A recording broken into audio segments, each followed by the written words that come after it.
Hey everyone, I was hoping to get this message put together sooner, but things like this unfortunately take time to set up.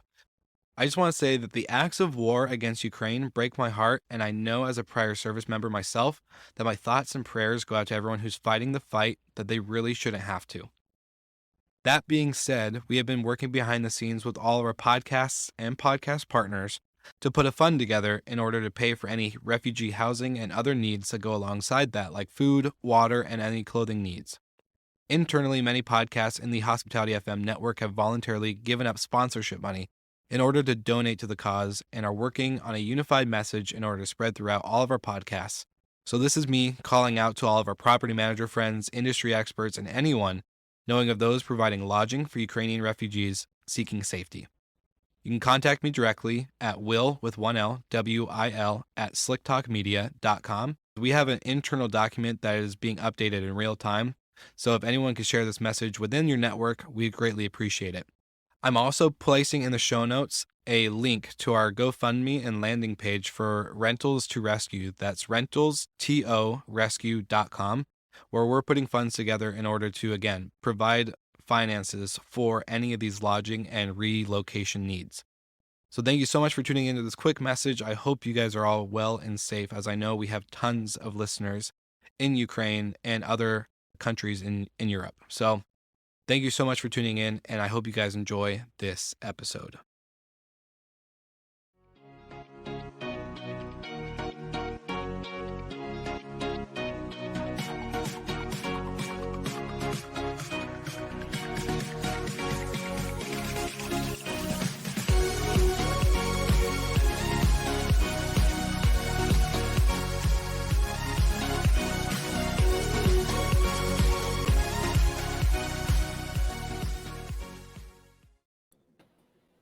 All right. Good morning. How we doing? Good morning. We're all so changed. Look at my hair, your beard. Michael still looks young, looks still like 22, so it didn't change much. Yeah, being a dad hasn't aged you at all, Mr. Golden. Well, you should have seen me 2 years ago, and then big change. Big change. Awesome. Well, yeah, it's been a little while since we've gotten together, just because of the craziness of scheduling.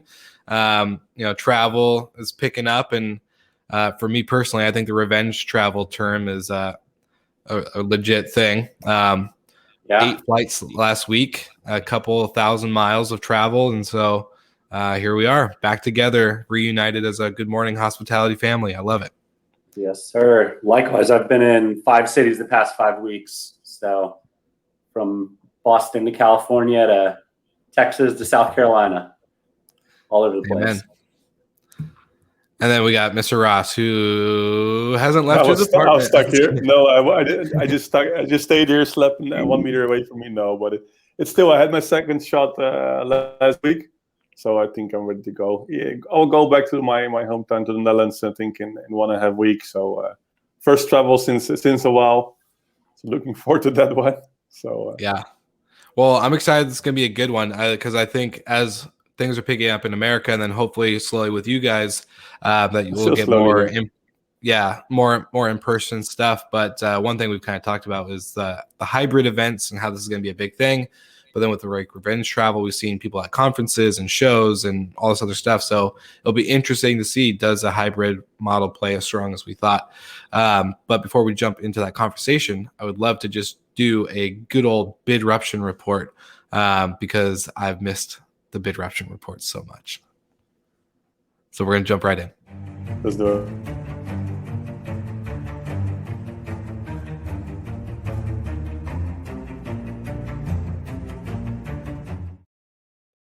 I miss this so much. That's why I'm making it special with 2 startups of the week this time. If you're looking at the top 5 investments, actually, in the last month, 2 of them are bus companies. So Buser, as you just saw on the screen, which is a Brazilian company. They actually are the Uber of the bus company, as I just saw as an explanation. So you can rebrand your bus into a Buser, become kind of pink, and then actually you can rent it out. They're just more focused on technology. They raised $138, so quite successfully, especially when they're still focusing on the Brazilian market. The other one who raised a quite large investment was Flixbus. Flixbus, a German company, raised 650 million euro, and in total they already did 1.2 billion. So if you look at the investments of the last month, again, 2 of them, they're bus companies. The other 2 actually was the same investment, split into train. So you can see different ways of transportation seems to become more popular as they raise quite significant funds. So again, well done, Buser and Flixbus, and especially Buser. My compliments as you're focusing on one country so far. So it's nice to see. I also read quite a lot of articles that this is still the time for startups to be more grow more than ever. So I think you see still you don't see many new investments in travel. You see some, but not on the old level. Nice to see there's in different spaces now. I think a few months ago you saw many in the vacation rental industry. Now you see some in transportation. So let's see what is coming. Then the events part. Last week I was speaking in the User Croter event. That's also the award we won last year. It was actually postponed now. It was the US edition. And then later this year, I think it's December, is the real one again in Istanbul, where I'm going to present as well. I finally pick up my award for Best Travel Founder. And then the 1st of July, we have a new I Meet Hotel Spain edition. A few weeks ago, we had our own I Meet Hotel event. So it was really was great. It was a large audience and it was focusing on the US market as well. So was a great event as well. And yeah, still hybrid events. So for also with our own I Meet Hotel, now we're just looking, are we going to keep it online or are we going to do it live again? But there's a longer discussion in this episode. One thing is interesting to mention already. I also had a call with one of the largest tour operators in the industry, and we talked about as well about business hybrid. And he said, okay, I think business travel comes back exactly how it was. So let's see. Let's discuss with the others, and can't wait also the what's with the noise.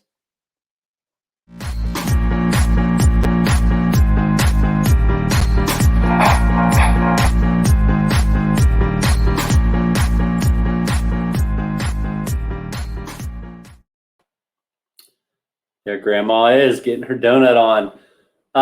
Yeah, long time no see. Excited to be back. And what I chose for What's with the Noise this week is a topic near and dear to Michael Ross's heart. But as it comes closer, and if Delta ever does this, then it'll be the best subscription I ever owned. So there's a company out of India that is now doing subscription flights. And right now it's 3 cities that are live, and they've got 7 more that are in the pipeline.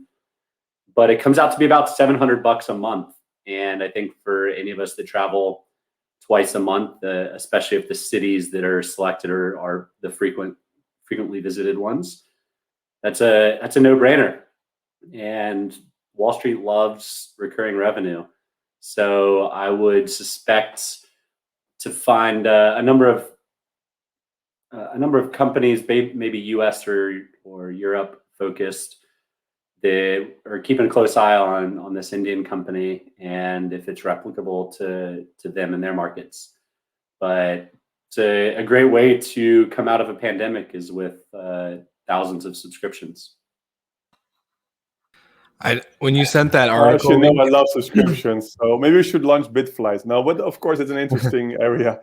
We also spoke with some airlines actually, because the more airlines want to go to this space, not directly unlimited flights. They more want to say, we have subscription, and for this membership fee, you always have upgrades when possible. You have check-in luggage for free, seat luggage. You don't have to pay extra, etc. So more airlines will come. We're speaking to a few as well in this field for partnerships. And well, you see again, recurring income, of course, is interesting, right? You can see for valuations and think also airlines when you can see the impact now of the last 1.5 year.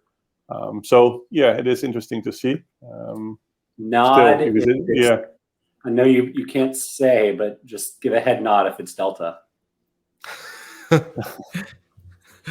was gonna say.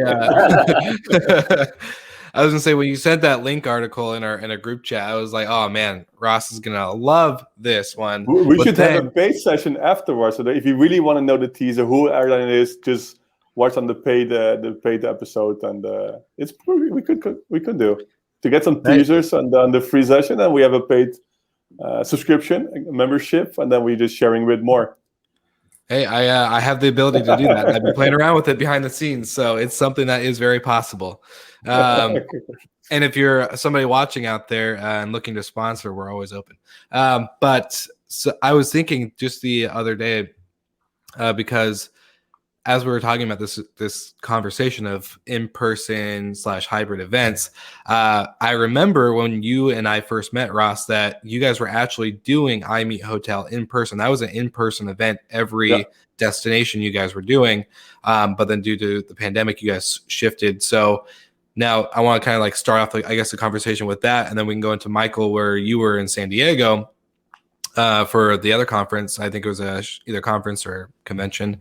But are you guys planning on shifting that back to in-person stuff, or is that more of it's based on the destination you guys want to host it in? Well, it's more, first we're really focusing on destinations, and I think on the 1st of July we have the Spanish edition, but it's still going to be online. I think with the whole iMeet Hotel approach, we also go more to niches, so more, for example, about Echo or loyalty, etc. So then it's not particularly needed to be in a specific location. I think the location additions, they will come back to specific locations because it was successful. And I think it's also a networking thing. I think that's really important of business travel and conferences, is there's a network part, right? And this is something you just don't know. If you're watching a webinar or you're joining an online conference, there's no network. You're just not going to just chat with somebody half the evening somewhere else. No, you're just leaving afterwards.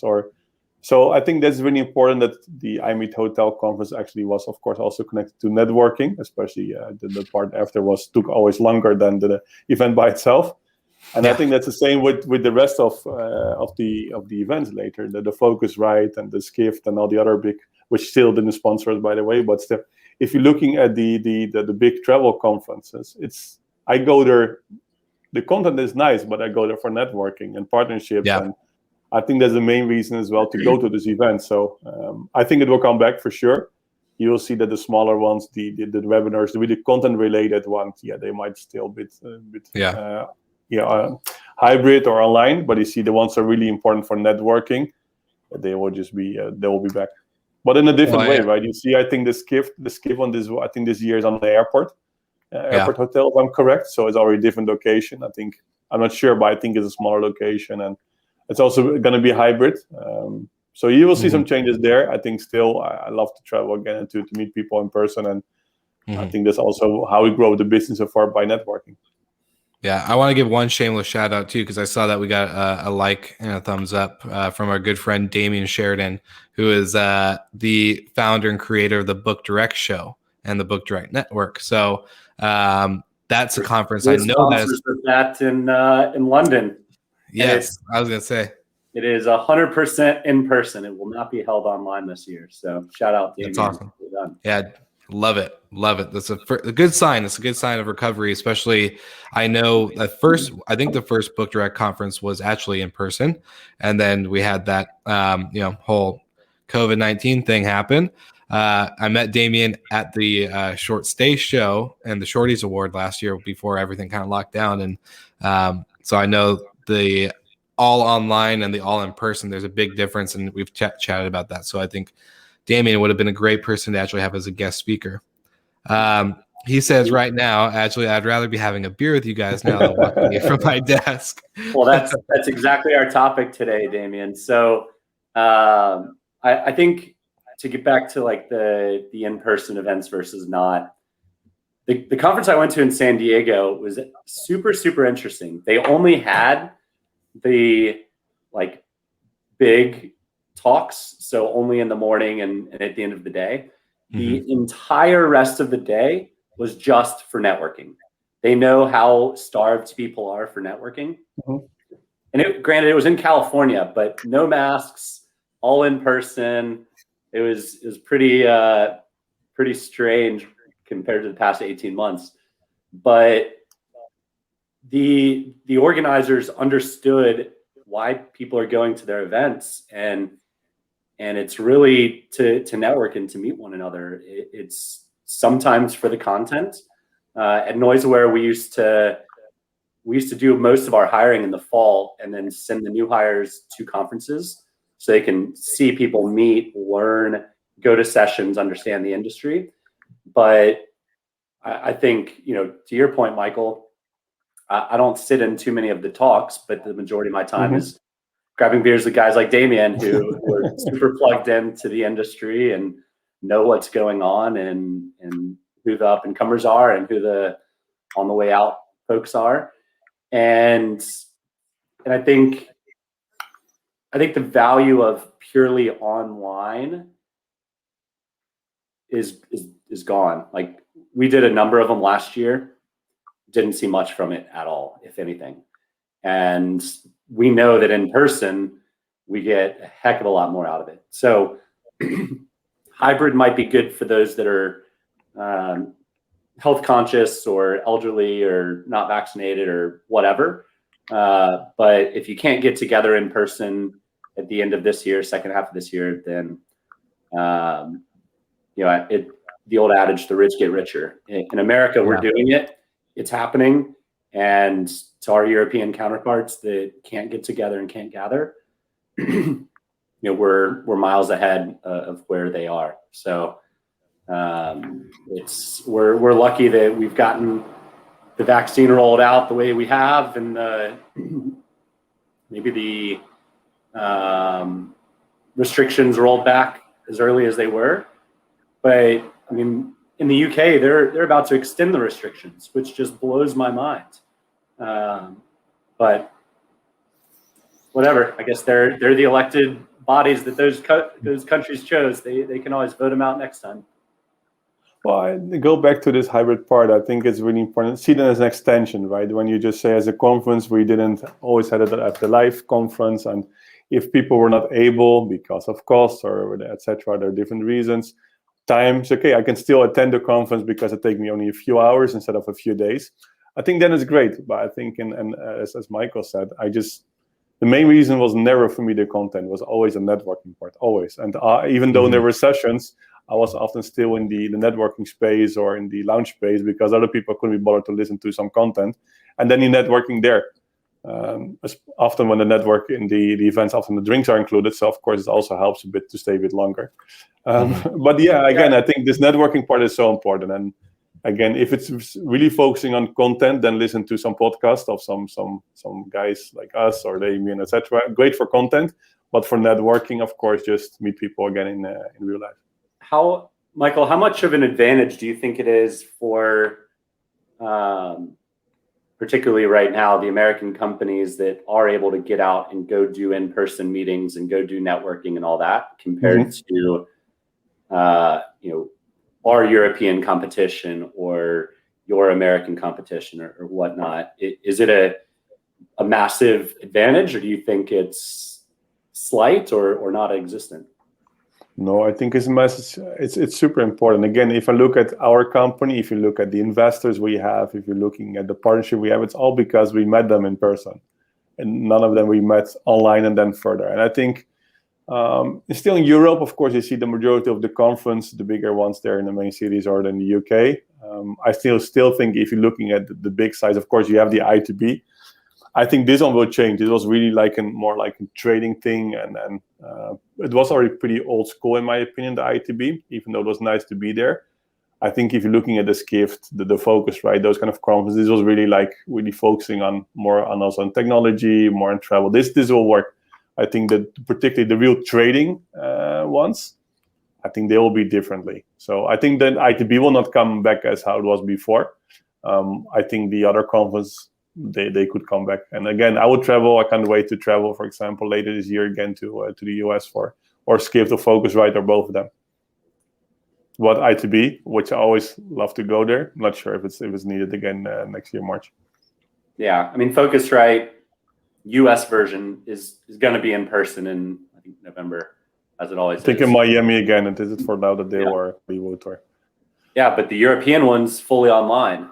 So I don't go there. I don't go to the Focusrite in Amsterdam, which is kind of weird because it's next door, right? So I just crowd. Somebody else from the team went there. It was completely different scale, completely differently. So it's that the Focusrite in Miami there's some content, but it's mainly networking. Yeah. And the one in the Netherlands and in Amsterdam I didn't even go there, even though it's your hometown. So yeah, fair enough. Yeah, I mean, I think to your point, like there were times even during COVID that I'd take like a quick business trip, take someone out to dinner, and surprisingly or unsurprisingly, the next day a signed contract is sitting in my inbox.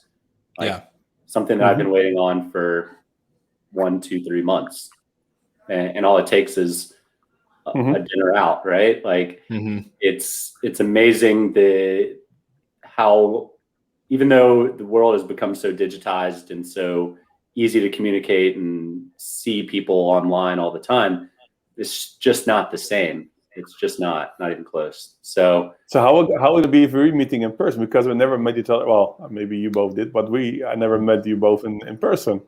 Yeah, isn't it? So Michael, we were not supposed to meet, but I was in Texas in January of 2020 before everything happened, and then so I met majority of the NoiseAware team.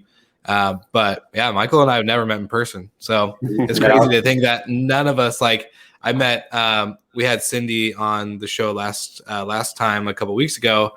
I haven't met her in person yet, but I'm meeting her in person again this week, and I've met other people that I've been talking to online for a year in person. Finally, it's like, holy crap, this is so crazy to see the flourishing. So I'll meet Will in the next probably 3 or 4 weeks as we start rolling out in some of the Orion House properties. Yeah. But I'm just got to pick the right. It'll be emotional when you see each other. It's like we slow motion running to each other. Then how is it going to be? We have to film this. This is going to be. I'll be running up to him with my phone in my hand, just like tears down my face. We have to record this. We'll make that happen. To record this. Perfect. Come on, in a few years there will be TV studio live from our own studio, Good Morning Hospitality. So then it's all differently. But for now, we'll do it this way. Dream big. I'm loving it. I think travel and tourism is 10% of the world's GDP, so it certainly warrants its own big live show. Yeah. Hey, maybe we just take this topic and this episode, and then we make an announcement for our first, Good Morning Hospitality in-person / hybrid online event. Who knows? And 2 out of 3 of us will be paid as well, right? So they have to pay a ticket, or will be paid content, right? Or on Netflix. Exactly. We have to just finalize the deal once, Will, because it takes too long with them. Or I couldn't say this because of the NDAs. We gotta get a Bidruption subscription going. So you got to create a Bidruption or a Bidroom subscription for this conference specifically. Okay, that's what you guys are tasked with. Get on let's do that. Like, chop. If you close the deal with Netflix, wildly off topic. Hey, what happens when we haven't done a show in a few weeks and we're catching up? So despite never seeing each other in person, we could talk about how the kids are doing all those things, but do this also. This is the paid show afterwards. So that's Michael, give us an update on the hotel school. How's that coming along? I mean, hotels are ramping up and struggling. I know in America, struggling to hire people. Well, you see in the whole space, you see that, of course, Bidroom is partnering with them, and you see what a lot of what's happening now is that still all the hotels, even though for us we're Bidroom reaching out to them, you see they have some struggles and some difficulties to find people. I think if you're talking, we also partner with some other, like for example, Tip. We had them once. I mentioned them. We have a partnership with them, and they are giving now benefits to employees. You can see that the hotels and the restaurants, they're really struggling with workforce. So they're now focusing, I think, the rest of this year just to get people. And I think later this year they say, okay, can we get some? Can we just upskill them or reskill them or find better people? Now they just need people. So I think also I didn't experience much hospitality so far. Less time recently, but I think as soon as I will travel, I don't know what is your experience now. Did you see kind of different like hospitality or level? Because I think it's completely changed. I was going to share that too. Like we had some unique experiences because you guys know, Golden and I are both Marriott fans, and definitely hotels, restaurants are struggling with staffing. It's obvious to see that, but we stayed at a West Inn. Okay, so we were staying at a West Inn hotel. That's usually a brand that you expect. The room's clean, the check-in's friendly. The whole experience from entry to exit is pretty smooth and seamless, to the point where you get to the desk once, you shouldn't really have to go to the desk multiple times throughout your stay, even if it's just very short. We didn't have that experience. The parking wasn't clear. The check-in was but choppy. It wasn't very friendly. Plus, then the rooms themselves, like there was leftover food from in the mini fridge. Oh, lucky you. The bed, the bed wasn't like it was clean, but the beds like did no hospital corners. The sheets were wrinkled. Come on, they should know that the Will Slickers, one of the best famous podcast hosts in the world. They didn't have a welcome card. No welcome card. No, but like what I did a video just because like the little attention to detail stuff that like it wasn't a mess, but it was like the little stuff, and then just so you could definitely tell the hospitality is different from the way it was in 2019. I don't know. So it was kind of like that experience the whole time we were there in that city.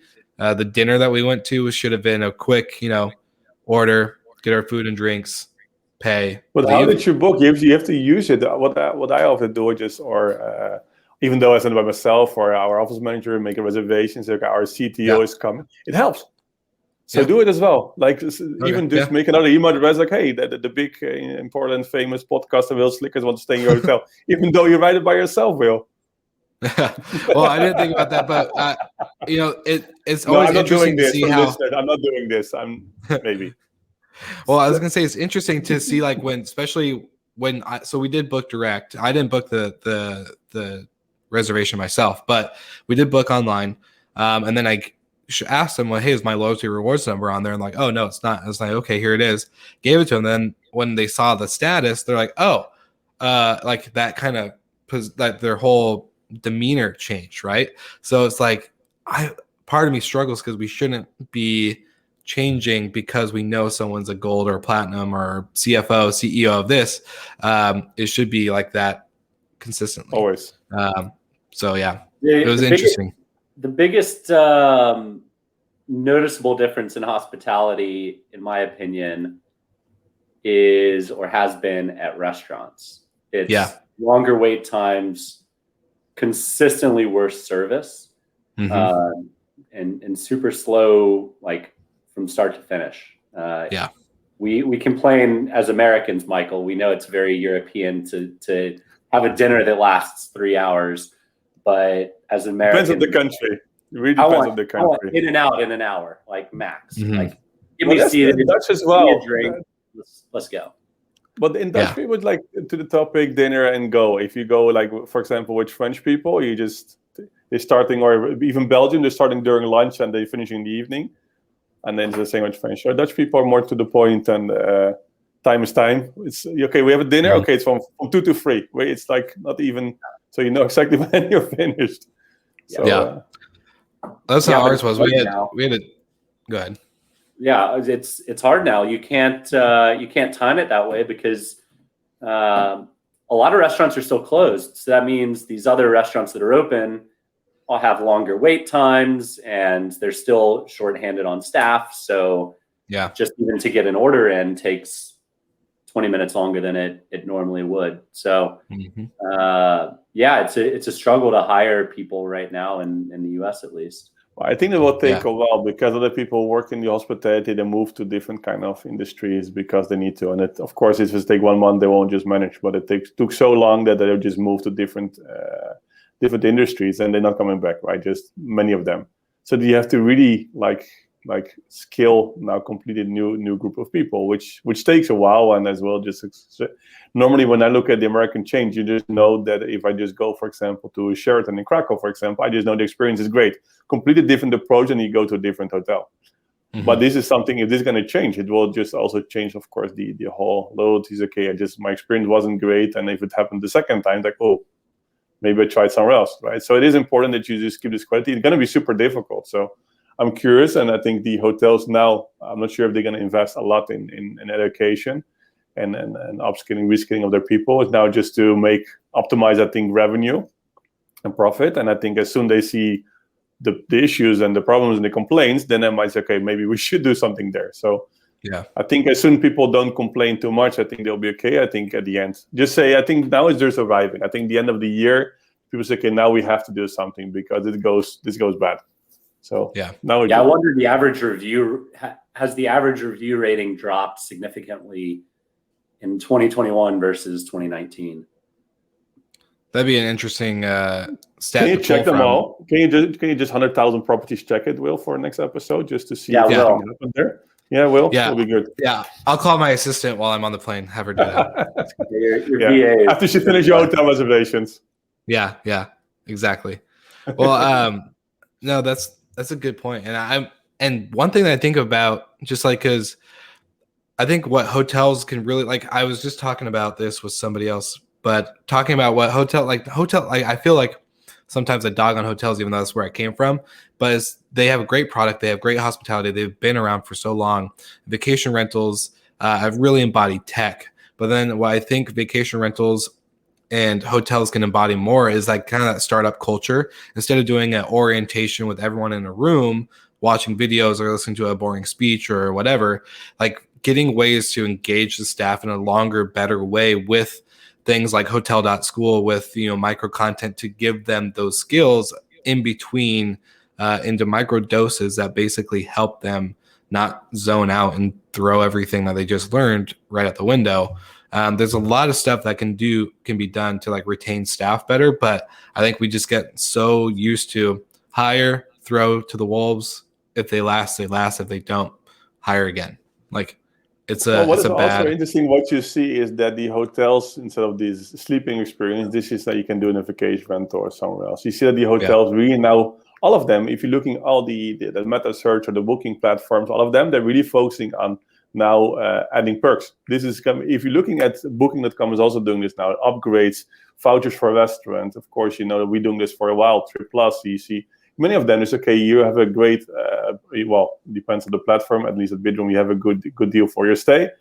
But the extra perks again is super important, and you see all the platform moving into this space. Like, how can we deliver more value for the member as well? Of course, to upsell more, right? If you get a €20 voucher for a restaurant, of course, their goal is to make you this dinner in their restaurant and spend you $100 whatever in the restaurant, and same with the spa and everything. So upgrade, especially in Europe when there's like still the occupancy is still pretty bad. It's okay, just upgrade where possible for the experience. True. So this has become pretty popular in here.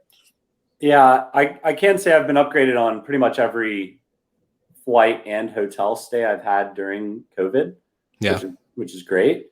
But that said, like, you're paying premiums right now, and the experience is still not quite as good. So maybe they have to figure out how to justify it, or at some point, price can't continue to outpace service. That's what you pay for in a hotel.